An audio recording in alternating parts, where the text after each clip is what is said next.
Hi everyone, एक नई सुबह के साथ आप सभी का स्वागत है। पहाड़ का मैं आपको कोहरा दिखा रहा हूँ। आजकल यहाँ पर कोहरा लगता है। यहाँ पर जो है जाड़ों पर कोहरा नहीं लगता, बरसात के दिनों में कोहरा लगता है, जुलाई अगस्त पे लगता है। तो दोस्तों, इस समय मैं आपको शहर के अलग अलग हिस्सों से कोहरे का सजीव चित्र दिखा रहा हूँ।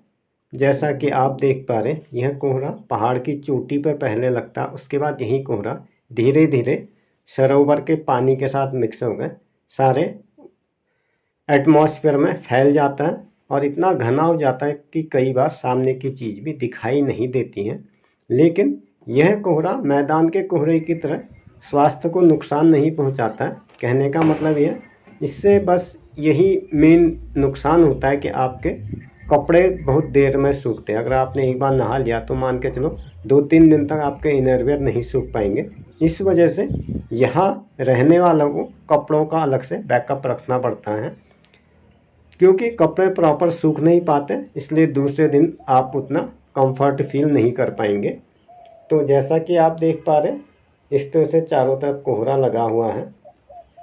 यह कोहरा हमारे यहाँ बरसातों के मौसम में लगता है, क्योंकि तालाब के पानी से कुछ जब हवा ज़्यादा ठंडी हो जाती है तो ओवर प्रेशर की वजह से या कंडेंसेशन होता है, तो उस वजह से भी जलवाष्प संगठित होकर के उसी हवा में मिक्सअप हो जाता है और यह जाकर कोहरा बन जाता है। ये कोहरा भी यहाँ से आपको 22 किलोमीटर नीचे हल्द्वानी में नहीं मिलेगा, केवल सरोवर वाले हिस्सों पर ज़्यादा लगता है, क्योंकि पानी के साथ टेम्परेचर कम होने पर जलवाष्प संगठित होकर के आसपास के वातावरण में फैल जाती हैं, जिससे कि सामने की चीज़ भी नहीं दिखाई देती है। अब ये कोहरा चलते हुए आ रहा है, अभी अभी ये कोहरा इतना फैल चुका है कि ऐसा लगता है कि रुई का पहाड़ चारों तरफ इकट्ठा हो गया है। धीरे धीरे कोहरा नीचे तालाब में उतरने लग जाता है। जैसा कि आप देख पा रहे, शहर के सारे हिस्से में फैल गया है। मैं इसका सजीव चित्रण आपको दिखा रहा हूँ। ये सड़क पर गाड़ियाँ दिखाई दे रही हैं आपको। अभी अभी मैं आपसे बात करते हुए जाऊंगा तो यहाँ पर आपकी कुछ भी विजिबिलिटी नहीं रहेगी। जैसा कि आमतौर पर मैदानी भागों में जाड़ों पर कोहरा लगता है, लेकिन वो कोहरा सेहत को काफ़ी नुकसान पहुँचाता है। उससे आपको छाती में अकड़न, ठंड वगैरह लग जाती है।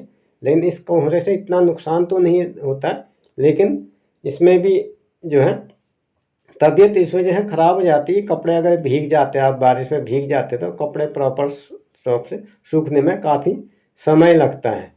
अब यह सरोवर के एकदम पास में आ गया, जैसा कि आप देख पा रहे हैं। अब सामने का पहाड़ भी नहीं दिखाई दे रहा। अभी मैंने आपको गाड़ियाँ दिखाई थी कुछ ही पहले के उसमें, अब केवल मुझे सामने की ही कुछ इमारतें दिखाई दे रही हैं जहाँ पर मैं खड़ा हूँ। बाकी ये फैलते हुए इतना आगे आ गया है। उसी पहाड़ से चलते चलते चलते चलते कोहरा पूरे शहर में फैल जाएगा और कोहरे की चादर पूरे उसमें अपने आप को आच्छादित कर देती हैं।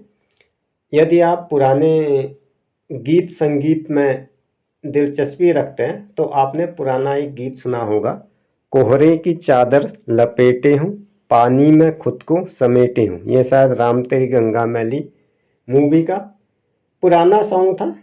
मुझे काफ़ी अच्छा इसीलिए लगता था, जैसे जब मैं इस गाने को सुनता था तो मुझे यहाँ के कोहरे की याद आ जाती थी। तब मैं बहुत छोटा था, लेकिन अब पता चल रहा है कि कोहरे की चादर में खुद को पानी को समेटने का क्या मतलब होता है। उस समय तो केवल एज लयबद्ध रूप से कही हुई बात अच्छी लगती थी, लेकिन इन चीज़ों का मतलब समझ में आता है। जैसा कि आप देख पा रहे, इसने पूरे पहाड़ को अपने आप में ढकना शुरू कर दिया। तो ये था कोहरे का सजीव चित्रण। तो that's the end this episode. अगर आपने चैनल पर पहली बार विजिट किया तो चैनल को सब्सक्राइब करें, वीडियो को लाइक करें, साथ ही इस वीडियो का लिंक अपने मित्रों के साथ शेयर करें। इसी प्रकार के इन्फॉर्मेटिव ब्लॉग से अपडेट रहने के लिए YouTube ऐप के बेल आइकन को ऑल पर हिट करें। वीडियो में अंत तक बने रहने के लिए आप सभी का धन्यवाद।